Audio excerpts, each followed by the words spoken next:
आज किशोरी जी को जैसे ही रुधिर धार देख करके कष्ट तो हुआ, किशोरी जी को कष्ट हुआ, क्योंकि रुधिर धार किसी के निकले कष्ट होगा कि नहीं होगा। रुधिर धार को देख करके कष्ट हुआ, लेकिन उन्होंने कहा नहीं। परंतु भगवान राम ने जैसे ही देखा तो कहा, अरे ये क्या हुआ, ये क्या हुआ। देखा तो कौआ उड़ता हुआ चला जा रहा था।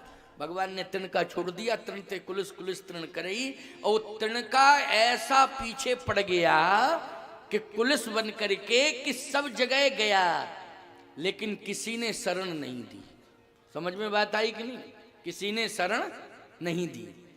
अब देवताओं में कितनी ताकत है, स्वर्ग में गया तो इंद्र ने ही भगा दिया उसको। अच्छा, ब्रह्मा जी के यहाँ गया, ब्रह्मा में कितनी बड़ी ताकत है तपस्या की, लेकिन ब्रह्मा ने भी उसको दूर कर दिया। भगवान शंकर इतने बड़े तपस्वी हैं, शंकर जी ने भी उसको दूर कर दिया, भागा भागा फिरा। लेकिन मैं आपसे एक बात कहना चाहता हूं, कितना ही बड़ा अपराधी क्यों ना हो, बस भूल को स्वीकार कर ले तो भगवान कहते हैं मेरे पास आ जाए, मैं उसे क्षमा कर दूंगा। प्रसंग यहीं से शुरू हुआ था कि नहीं हुआ था? कितना ही बड़ा अपराधी क्यों ना हो, लेकिन मेरे सामने आ जाए और बस स्वीकार कर ले कि मुझसे भूल हो गई है, अब मैं कभी जीवन में भूल करूंगा नहीं, तो मैं उसे क्षमा कर दूंगा। बस याद रखना, किसी ने शरण नहीं दी, ना किसी ने युक्ति बताई, लेकिन सत्संग एक ऐसा होता है कि जिसमें युक्ति बताई जाती। इसलिए मैं कहता हूं, मठ मंदिर बनाओ, बहुत अच्छी बात है। हम मठ मंदिरों के विरोध में नहीं हैं, पक्ष में हैं, बनना भी चाहिए। लेकिन सबसे बड़ी बात तो यह है कि सत्संग के अभाव में मठ मंदिर में विराजित देवी देवताओं को कोई देवता मानने को तैयार होगा? जब हम सत्संग में प्रेरणा देंगे तभी तो मानोगे कि भगवान बैठा है। इसलिए सत्संग प्रमुख है। सत्संग से ही पहचान कराई जाती है कि हमें माता पिता का सम्मान करना चाहिए। सत्संग से ही प्रेरणा दी जाती है कि अपने से बड़ों का आदर करना चाहिए। सत्संग से ही प्रेरणा दी जाती है कि हमें अपने जीवन में कभी कोई गलत काम नहीं करना चाहिए, इससे हमें छुटकारा मिलना चाहिए। हम कभी जीवन में अपराध न करें, वो यदि भूल बस हो गया है तो हम फिर क्षमा मांग लें भगवान से, पुनरावृत्ति न करें। लेकिन न तो ये बात ब्रह्मा जी ने बताई कि क्षमा मांगो, और न ये बात इंद्र ने कही कि जाके क्षमा मांग। बोलो कही हो तो बता दो, पढ़ो अरण्यकांड, अरण्यकांड में पढ़ो। इंद्र ने कहा कि तुम क्षमा मांगो जाके, कहा हो तो बताओ क्या कहा इंद्र ने? इंद्र ने केवल इतना कहा कि तूने अपराध किया है ना, भाग यहां से, हट, अब यहां जगह नहीं है तेरे लिए। ये नहीं कहा कि चित्रकूट चले जाओ क्षमा मांगो। अच्छा भैया, बेटा गलती करे तो बाप को क्या कहना चाहिए? यही कहना चाहिए, हट हट। पहले ये कहना चाहिए कि तूने गलती की है, तू क्षमा मांग। क्या?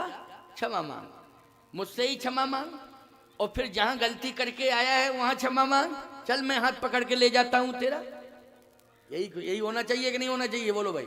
तो इंद्र जब चित्रकूट जा सकता है तो जयंत का हाथ पकड़ के नहीं ले जा सकता था कि चल तूने गलती की है, क्षमा मांग।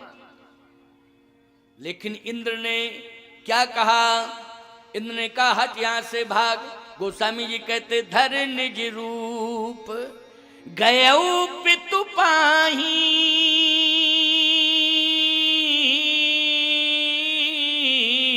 लेकिन राम विमुख राखा तहीं नाही। राम विमुख है इसलिए हट यहां से। अरे राम विमुख हुआ है तो सीधी सी बात, हाथ पकड़ता और कहता चल चित्रकूट क्षमा मांग, लेकिन नहीं, हट हट। अच्छा, ब्रह्मा जी के पास पहुंचा भैया, तो ब्रह्मा को ही कहना चाहिए था कि चित्रकूट चले जाओ। कहना चाहिए था कि नहीं?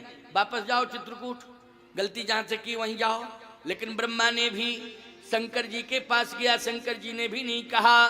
गोस्वामी जी कहते हैं जहां जहां भी गया है वहां यही कहा, भाग भाग भाग भाग। ब्रह्मधाम शिवपुर सब लोका, फिरा भ्रमित व्याकुल भय शोका।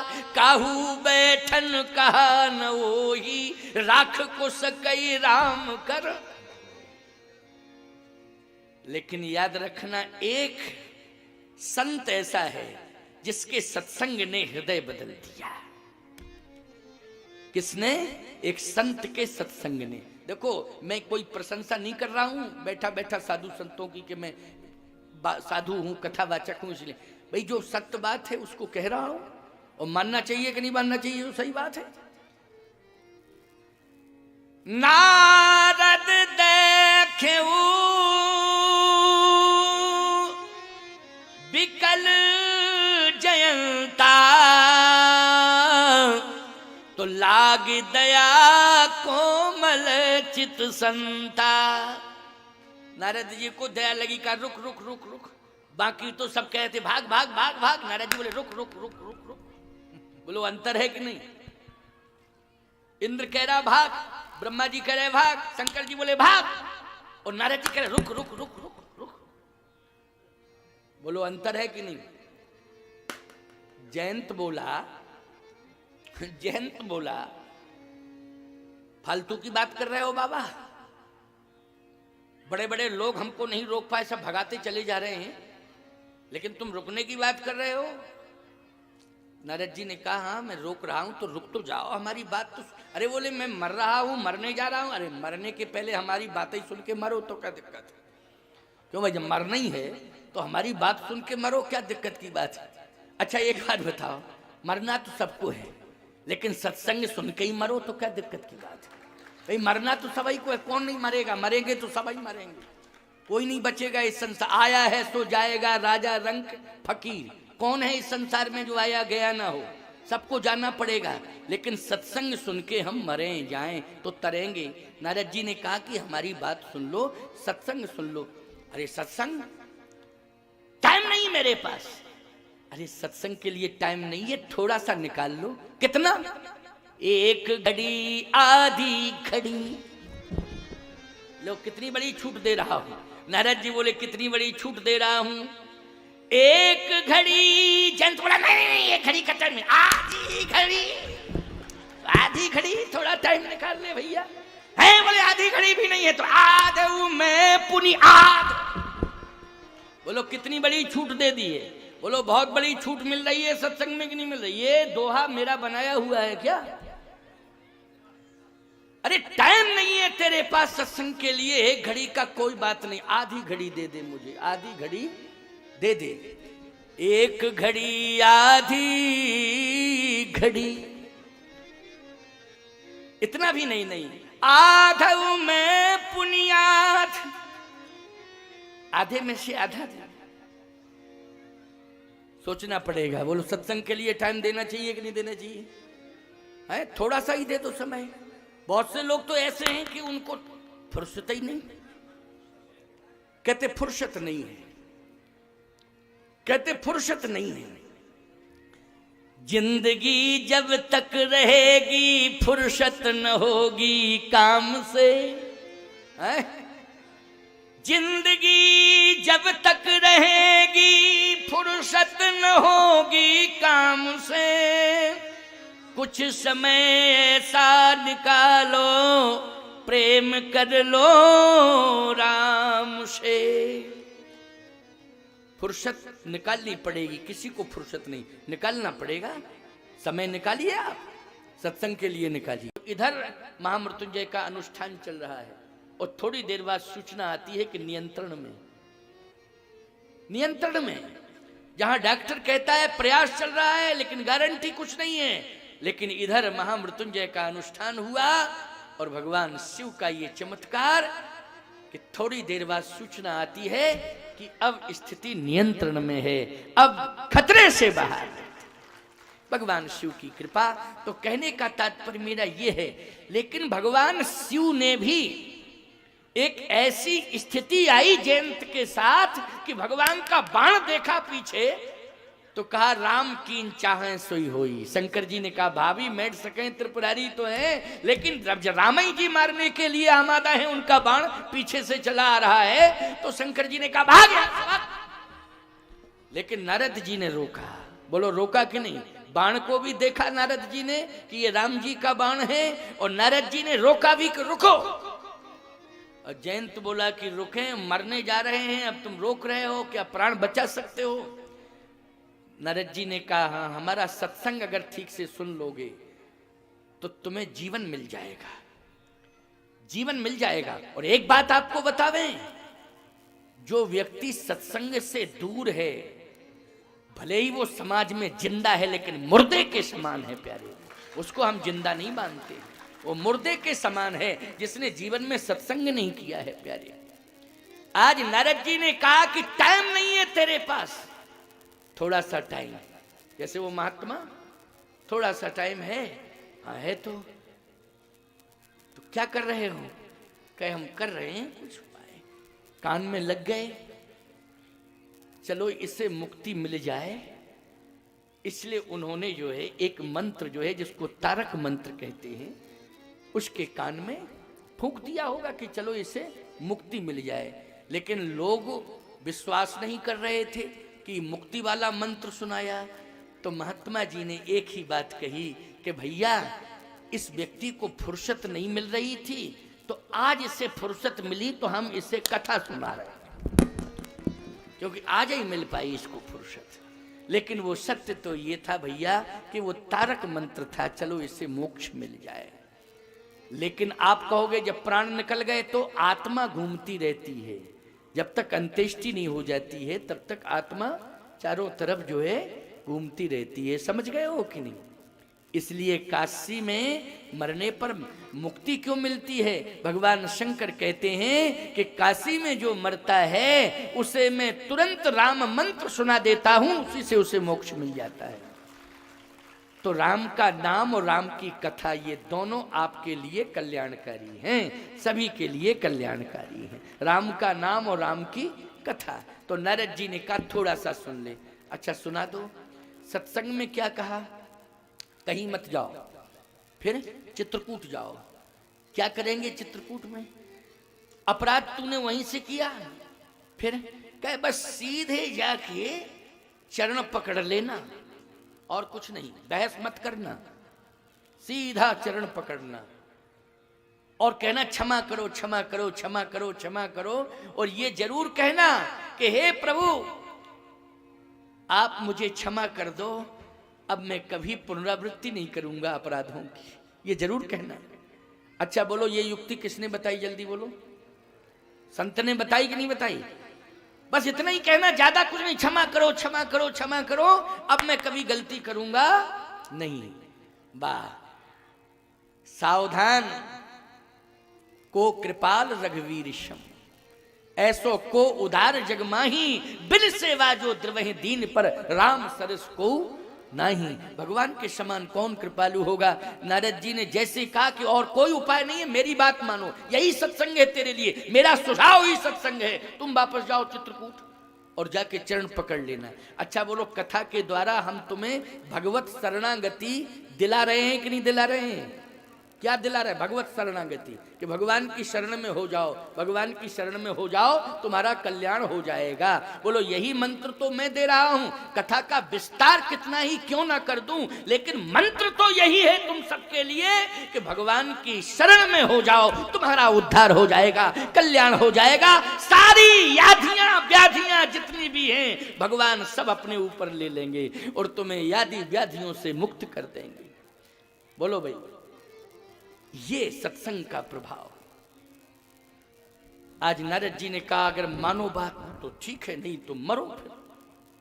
जयंत बोला लेकिन जैसे ही जाऊंगा चरण पकड़ लूंगा और कहूंगा क्षमा क्षमा क्षमा करो क्षमा करो, लेकिन कहीं प्रभु ने ये पूछ दिया कि अपराध क्यों किया था? कहेंगे क्या? यही कहेंगे कि अज्ञानता के कारण। कहा नहीं नहीं, अज्ञानता के कारण तो अपराध होते ही हैं, लेकिन ये नहीं कहना।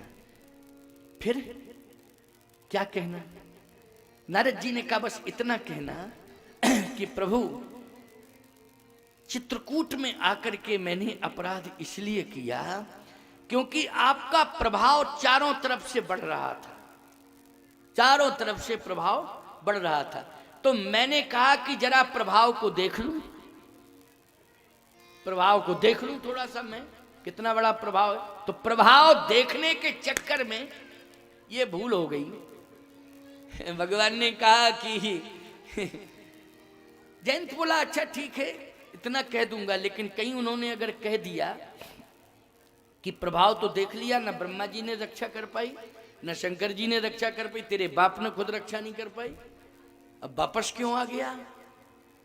तो नारद जी ने कहा कि ज्यादा नहीं बोलना, बस इतना ही कहना कि प्रभु पूरे संसार में मैंने आपका प्रभाव भी देख लिया और जहां जहां गया वहां वहां आपका प्रभाव मुझे दिखाई दिया है कि किसी ने मुझे बैठने के लिए स्थान नहीं दिया।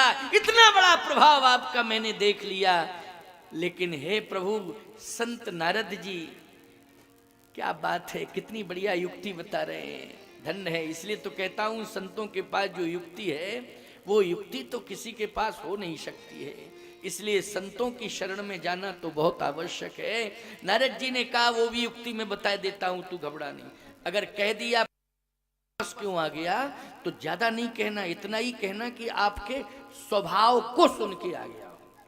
आपका स्वभाव बहुत मृदुल है, बड़ा कोमल स्वभाव है, आप कृपालु स्वभाव वाले हैं, स्वभाव को सुन के आ गया। जयंत बोला ये पॉइंट तो किसी ने आज तक नहीं बताया, किसी ने नहीं बताया। ब्रह्मा जी से बड़ा विद्वान कौन होगा, शंकर जी से बड़ा ज्ञानी कौन होगा, लेकिन किसी ने नहीं बताया, आपने बताया। इसलिए धन्य है नारद जी, आज से मैं आपका शिष्य हूं, आप मेरे गुरुदेव हैं। क्योंकि जो भटके हुए जीव को परमात्मा से मिला दे उसी को सदगुरु कहते हैं प्यारे, उसी को सदगुरु कहते हैं। आज आप सदगुरु के रूप में मुझे मिल गए। जयंत नारद जी के चरणों में गिरा, आशीर्वाद लेकर के चल दिया चित्रकूट। और जैसे भगवान के श्री चरणारविंदों में प्रणति करता है, गोस्वामी जी कहते हैं निज कृत कर्म जनित फल पायो, अब प्रभु पाहि शरण तकियायो, अब प्रभु पाहि शरण तकियायो। आपकी शरण में आया हूं, आज आप मुझे स्वीकार करें और क्षमा भी करें, मुझसे बहुत बड़ा अपराध हुआ। भगवान ने कहा खड़े हो जाओ। जैसे ही जयंत खड़ा हुआ, कहा ये बताओ अपराध क्यों किया था, किसी के कहने से किया था क्या? कहे नहीं सरकार, किसी के कहने से नहीं किया। फिर क्यों किया? बस चित्रकूट में आया, आपका प्रभाव देखा, प्रभाव को देख करके मैंने अपराध कर दिया। देख लिया प्रभाव, हाँ प्रभाव तो वापस क्यों आ गया? आपके स्वभाव को सुन के आ गया हूं। आप जैसा स्वभाव संसार में किसी का नहीं है। भगवान ने कहा ये बताओ नारद कहाँ मिले थे तुमको? हम जानते हैं कि नारद मिल गए कहीं, ये नारद ही बता सकते हैं उपाय, और कोई नहीं बता सकता है। तब तक नारायण नारायण कह के नारद जी प्रकट हो गए। भगवान ने कहा नारद आज इस अपराधी को तुमने मेरे पास भेज दिया। कहा प्रभु आपकी अदालत का नियम है ना, जन्म कोटि अघनासई तवही सन्मुख होए जीव मुए जवही। तो जन्म कोटि अघनासई तवही, करोड़ों जन्मों के अघ आपके सम्मुख जीव हो जाए तो उसे आप क्षमा कर देते हो, उसके अघ समाप्त पाप समाप्त कर देते हो। इसलिए आपकी अदालत में आ गया ये। अब आपकी अदालत का जो नियम हो उसके अनुसार आप कार्य करिए अपना। भगवान ने कहा लेकिन निर्णय जानकी देंगे, क्योंकि मैं सुप्रीम कोर्ट हूं, सुप्रीम कोर्ट की अदालत। मेरा निर्णय क्या है? राम जी ने कहा सुप्रीम कोर्ट का निर्णय। फिर सीता क्या है? बोले सीता राष्ट्रपति की भूमिका में है। क्यों भाई, किसकी भूमिका में? राष्ट्रपति की भूमिका में। वैसे हम महात्माओं में प्रधान रूप से श्री जानकी जी को ही हम अपनी आचार्य मानते हैं। समझ रहे हो कि नहीं? किशोरी जी को। यद्यपि गिरा रथ जल बीच सम कहियत भिन्न न भिन्न, अंतर कुछ नहीं है। लेकिन आद्य आचार्य हमारी कौन है? श्री जनक नंदिनी जानकी जी। भगवान ने कहा कि ये निर्णय तो जानकी देंगी, इसलिए इनकी अदालत में फैसला होगा। तो नारद जी ने कहा अब क्यों खड़ा है इधर, की शरण में कर दिया। और जानकी जी ने सिर पकड़ा तो राम जी की शरण में कर दिया। जयंत बोला ये एक्सरसाइज हो रही है, डिसीजन तो कुछ हो नहीं रहा है। आहा, सुनो, भगवान राम ने कहा कि डिसीजन क्या देना है, निर्णय क्या लिया है, क्या निर्णय दूं? जानकी जी ने कहा आपने क्या सोचा? तब तक भगवान शंकर कहते हैं पार्वती क्या बताऊं, मेरी अदालत में होता मामला तब तो कीन मोह वश द्रोह यद्यपि तहीं कर बद उचित, मैं तो मृत्यु दंड देता इसको। लेकिन अब पता नहीं कि अब क्या फैसला होने वाला है, समझ में नहीं आ रहा है मेरे। पार्वती जी ने कहा देख रही हूं, सुन तो रही हूं कि फैसला, बहस जारी है, फैसला क्या होता है। किशोरी जी ने एक ही बात कही कि स्वामी आपके पास कौन लाया इसे? कहे मेरे पास तो सत्संग लाया है। कौन लाया है? सत्संग। सत्संग मिला किसके द्वारा है? कहा मिला तो नारद जी के द्वारा है सत्संग। नारद जी किस भूमिका में है? कहा नारद जी गुरु की भूमिका में है। किस भूमिका में है नारद जी? गुरुदेव की भूमिका में है। आहा, श्री किशोरी जी ने कहा इसका मतलब यह है कि गुरु का ज्ञान प्राप्त करने के बाद इसका अज्ञान दूर हुआ। ये सब जो घटना घटी है वो किससे घटना घटी है? अज्ञान से घटना घटी है। निज कृत कर्म जनित फल पायो अप्रोपाय शरण तक आयो। लेकिन जो अज्ञानता दूर हुई है वो गुरु के ज्ञान से। अच्छा बोलो भैया, यहाँ जो सत्संग मिल रहा है इस ज्ञान से आपका अज्ञान दूर हो रहा है कि नहीं हो रहा है? अज्ञान दूर हो रहा है। तो जानकी जी ने कहा कि जब गुरु के ज्ञान से अज्ञान दूर हो गया है और आपकी शरण में आ गया है, मेरी भी शरण में आ गया है, तो मैं आपसे एक निवेदन कर रही हूं, शास्त्र क्या कहता है? शास्त्र तो यही कहता है कि गुरु गुरु होता है, लेकिन गुरु भेजता कहां है? बोले पिता भेजता है गुरु के पास और गुरु भेजता है परम पिता के पास। बोलो भाई, गुरु कहां भेजता है? जल्दी बोलो। पिता ने कहां भेजा? पिता ने भेजा गुरु के पास और गुरु ने ज्ञान देकर कहां भेजा? परम पिता के पास। तो आप परम पिता हैं, परम पिता की शरण में आया है ये। और यदि परम पिता आप हैं तो मैं कौन हूं? कहे मैं कौन हूं? बताएं आप ही बताएं। कहा अगर मैं परम पिता हूं तो तुम जगत माता हो। क्यों भाई, भगवान को अगर जगत पिता कहते, उन्हीं को परम पिता कहते हैं, उन्हीं को जगत पिता कहते हैं। तो जगत पिता और परम पिता, जगत पिता अगर मैं हूं तो तुम जगत माता हो। जानकी जी ने कहा अगर मैं जगत माता हूं, आप जगत पिता हैं, क्या मां अपने बेटे की मौत अपनी आंखों के सामने देख सकती है? मां तो नहीं देख सकती है। भगवान ने कहा ये तो सत्य है कि मां बेटे की मौत अपनी आंखों के सामने नहीं देख सकती है। तो अगर मैं जगत माता हूं तो आखिर ये मेरा बेटा हुआ कि नहीं हुआ?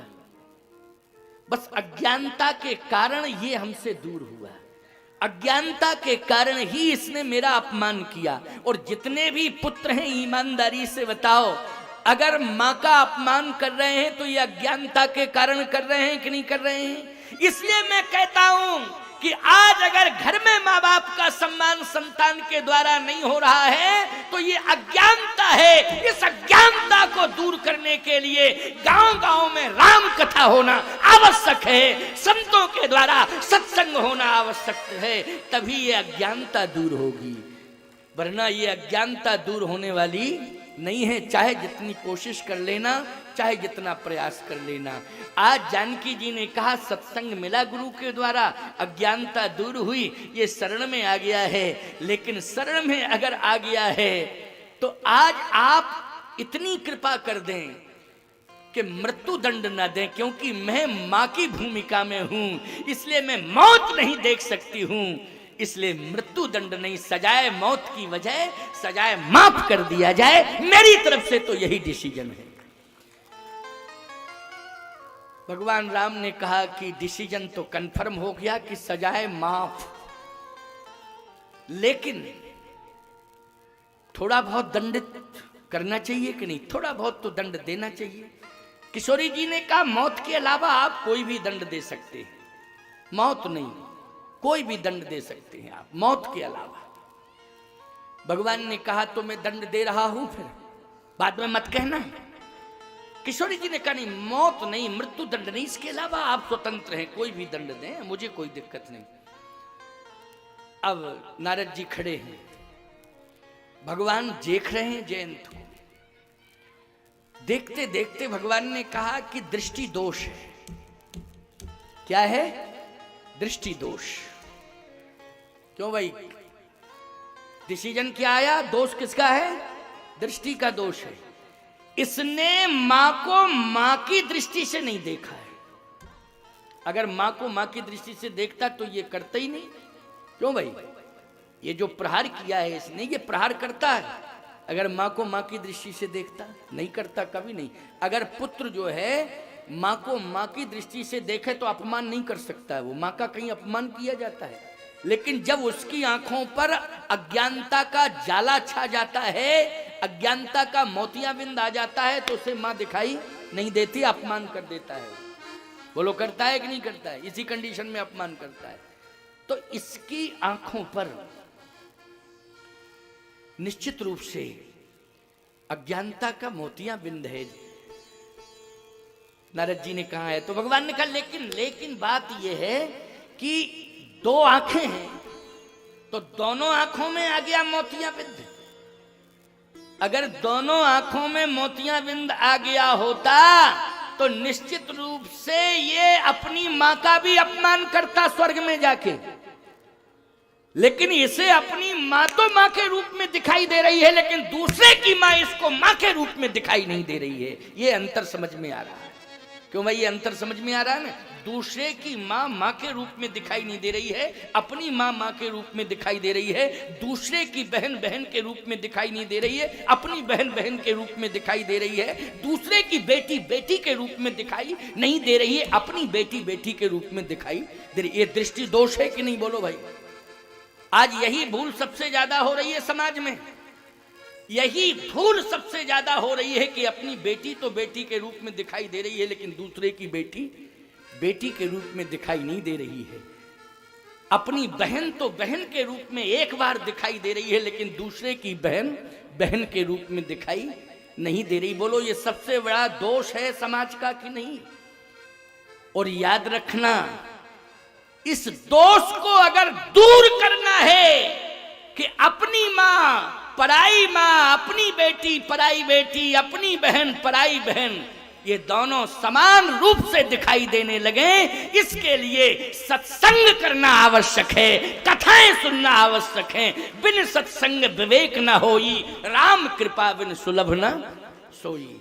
बिना सत्संग के विवेक जागृत नहीं होगा। विवेक सबके पास है, लेकिन सुषुप्ति अवस्था में है, जागृत करना पड़ेगा। और विवेक को जागृत करने के लिए राम कथा ही एक उपाय है और दूसरा कोई उपाय नहीं है।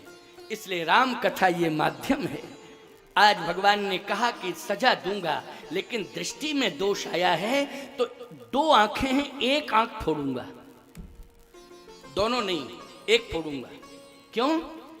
एक आंख से तो इसने अपने परिवार को परिवार पहचाना है, लेकिन दूसरे के परिवार को परिवार नहीं देखा है। यही तो अंतर आया। एक आंख से तो ये देखा है, क्योंकि इसने कभी कोई गलती नहीं की है। वहां स्वर्ग में गया था, कोई शिकायत नहीं मिली, लेकिन चित्रकूट में आकर शिकायत मिल गई। इसलिए एक आंख तो सही है, एक आंख गड़बड़ है, उसी को सजा दूंगा, उसी को सजा दूंगा। इसलिए सुन कृपालुवती, सुन कृपालुवती आरती बानी, ओ एक नयन कर तजेऊ भवानी। एक आंख फोड़ दी भगवान ने। क्यों? इसने अपनी मां को मां माना है, लेकिन दूसरे की मां को मां नहीं माना है। भगवान राम का यही तो निर्णय, यही डिसीजन है।